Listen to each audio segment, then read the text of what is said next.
Біз бүгін Айқанымыз бен Айжанатымыздың туған күнін әрі қарай тойлап жатырмыз. Бүгінгі қонақтарымыз менің Маршал Әбдіқалықов атындағы мектеп гимназиясының ұжымы.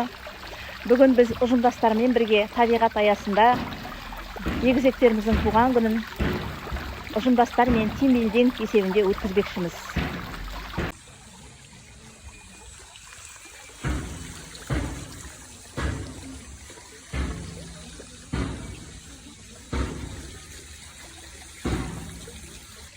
Айғанат пен Айжанатқа 15 жас. Бүгінгі әдемі көгілдір жасыл түсті дайындалған дастархан,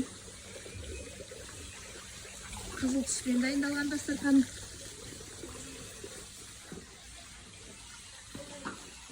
ақ түспен дайындалған дастархан,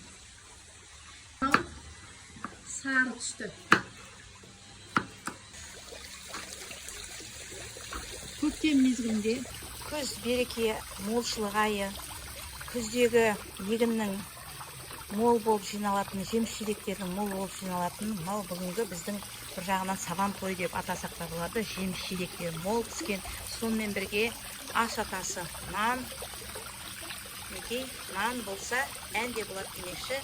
Әрқашанда жақсы күндерде жолығайық.